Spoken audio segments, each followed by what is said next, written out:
John Neal mean to you as a coach? You know, I talked to him before the season.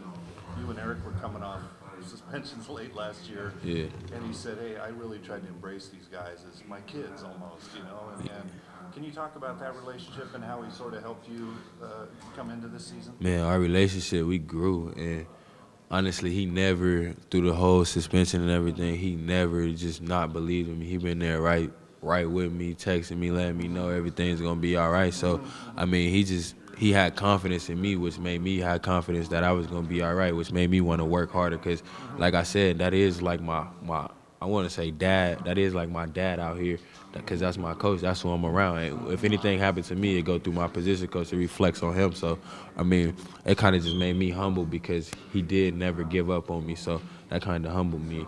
Was there ever a point where you thought that, well, boy, my position on this team is a little bit in danger? Yeah, Like but last year? yeah, honestly, I did. But I mean, I just believed in God, and God did that for a reason to me, and I feel like it humbled me and made me work harder because I didn't want that. I to know that my dream and everything that I worked so hard for can be taken away just like that. So it kind of just humbled me and made me work a lot harder. And so I feel like God just blessed me in a way. I take it as a blessing. So you're playing on New Year's Day. Do you have any football-related resolutions for the new year? To win the game. That's it, really. But Were you recruited by Ohio State at a young team? Did you follow him? I mean, honestly, no. I wasn't recruited by him because I moved to California. So I was recruited out of California. I guess I wasn't that good, but I mean, you know how that goes. So I mean, I didn't really follow him. I actually like Michigan growing up, so I don't know. That, I was talking to DeForest about this. You guys just mentioned it a little bit on the podium, the swagger that Dom Pellin has brought to the defense. How would you characterize that, and how would you characterize what that's meant specifically to this team on the field results-wise? I mean, if you see the way he dressed, you know he got that swagger and he bring that attitude too. So I mean, it kind of meant a lot to us just him saying that, because now you can play a little different. You ain't gotta be so uptight and worry about, oh, I can't do my little celebration if I make a play. I can't do this. I gotta worry about this. So I mean, he just brought that attitude and that dominance. So you want to dominate every time, and that's where that swagger come into. Like, you're not gonna beat me, and I know. And if you do beat me, I'm gonna get you the next play. So it's gonna be a battle. So I mean, he kind of harped on that all season. So I feel like that's what really helped our defense grow. DeForest mentioned that.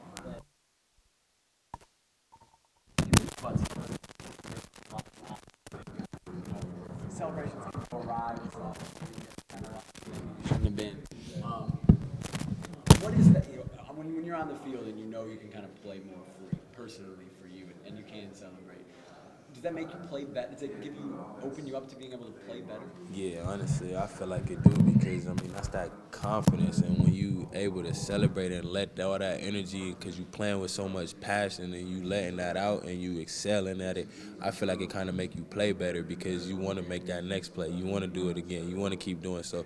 It's kind of like a domino effect. When you see one of your teammates make play and you go celebrate with your teammate, it's like, all right, I got to do it now. I got to do it now. So I feel like that's kind of what it really brings. No Efo talked about that a lot. You're the veteran in the secondary as cornerbacks. So there's going to be a bunch of guys who haven't maybe played as much. You put more of a burden on yourself to take Rashad Green every time, and how do you handle that, knowing that you're kind of now the big dog, so to speak, at cornerbacks? I mean, yeah, but I took the burden to understand that I got to help the young guys, and we got to grow, and we got to, Ifo left his mark with us, and he left his leadership, so now it's me and Dario. We got to step into that role. We got to do it now. We the seniors. We the ones that played the most out there, so we kind of got to help these young guys grow and form to our secondary now. This is our secondary right now.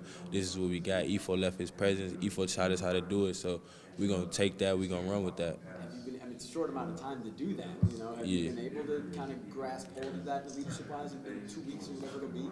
Honestly, I think so because everybody know what we got to do. Like, they know we want to win this game, so we all got to work a little harder. We all got to do this a little more. We got to put our effort in, prepare a little harder. So, I mean, I feel like we have. And Cisse and Dior, I consider them to be veterans. They played a lot, so, I mean, they understand what they got to do too. How about with Rashad Green? Do you want to stick him every time? How do you handle a guy like that? Yeah, I mean, but they got athletes everywhere, so I mean, it's not just him. They got great receivers, young freshmen that's gonna probably be something. So I mean, that's the plan. Just for you to stick on. Hopefully, yeah. You like that? It sounds like Yeah. you want to be Yeah. one-on-one with the best player. Is that Yeah. your attitude? Yeah. Where does that come from? Just as a competitor, you want to compete against the best, and honestly, that's who the nation consider the best. So I mean, I just want to compete against the best. If Efo was healthy, maybe you wouldn't have had the chance to do that as much. Yeah, so I mean, it's a blessing, but it's just like, man, that's my brother, and I don't really want to think about it like that, honestly.